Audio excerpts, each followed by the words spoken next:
If you're thinking about the ZV-E1, well, this lens is going to be the very best lens available for that camera, but I digress and I need to back up. In July of 2020, I watched a presentation on the release of the Sony a7S III. This was a camera that I kept hearing about again and again and again. Now, at the time I was filming on this, the a6300, an incredible camera, a crop sensor, ASPC, that shoots beautiful 4K footage, oversampled. But there was this dream of going full frame, and there was all these YouTubers talking about the power of the A7S. And I kept asking myself one question: will I be able to capture video footage that's more beautiful than what I'm already able to capture with the current camera I have? And without question, when it came to the a7S III, the answer was yes. I grabbed my credit card, I placed my pre-order, and I was so excited for what would come. And once I got that camera, I knew immediately, yes, I made the right decision. And I think in the case of the ZV-E1, I'm going to buy that camera because it offers one or two features that have completely blown me away. In fact, I just spoke about them yesterday. I'll get to exactly what that is. It's the dynamic stabilization, without question. And it's why this is going to be such an amazing choice for lenses when it comes to that vlogging specific camera. So let's talk real quick about a lot of the features of this new camera. So first off, this is Sony's smallest full frame camera to date. It's an interchangeable lens camera, and again, that's why this is going to be such a great lens for the ZV-E10. It's really the focal range, the price point, and the features it offers.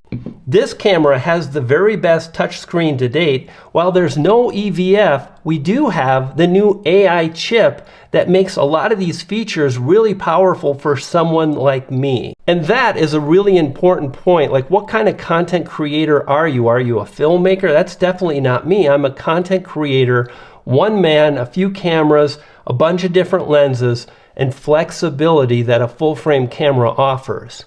I love the Sony ecosystem, the lens selection, incredible. Now, there is some issues with heat, and I'm a little bit nervous about that. However, from what I've seen from Gerald Undone, love his channel, love what he shares with the community. I think I'm going to be able to, film hour, 2 hours at 24 frames per second when I'm out vlogging. Or really what I want to be able to do as well is to create beautiful B-roll where I'm moving the camera.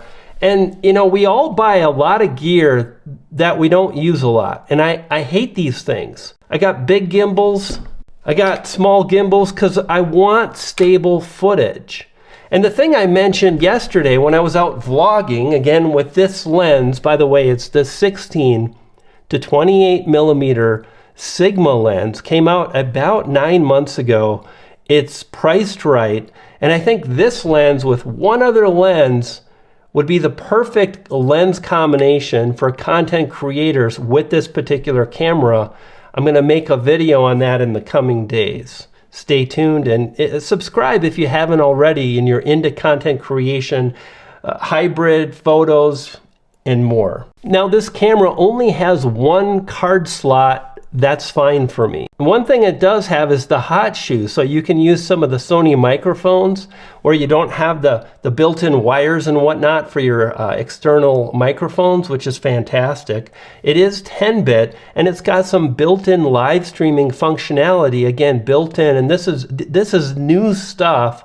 And this camera is really offering a lot of value, in my opinion, for what I do. You know what I mean? Like, for what I do, that stabilization, more on that in a second. Furthermore, it's got all the goodness, the color profiles, S-Cinetone, and variations of S-Cinetone, which I'm filming on now, and hopefully the colors look good. And it's also got variable shutter, which is powerful. You can really dial in the shutter speed to reduce or remove any flickering lights you're having an issue with. Really cool. But for me, it's that stabilization. In the past, there were really like two levels of stabilization, right? You had off, if you're on a tripod, you don't want to have any stabilization. Then you've got IBIS, or standard stabilization, which it's very minimal. It's helpful if you're shooting a photo and you want to reduce your shutter speed to collect more light. And then above that is the IBIS or standard, along with what's called active. And active has done a good job to remove most of the kind of shakiness, but now we kind of have this GoPro level stabilization at the cost of a crop.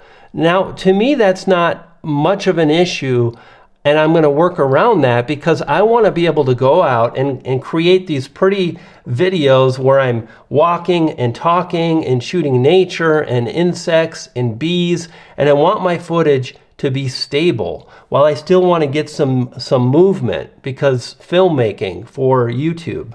And the 30% crop, when you start at a focal length of like this lens, 16 millimeters, is probably going to be pretty okay. You'll probably end up somewhere around 22 millimeters, which is great. In fact, one of my favorite lenses to film on is the Prime 20 millimeter lens by Sony. It's a G lens, and I've used that in the past to vlog because the active stabilization on the A7S III is only about a 10-12% crop, so it's really not too bad for 24 frames per second, 60 frames per second.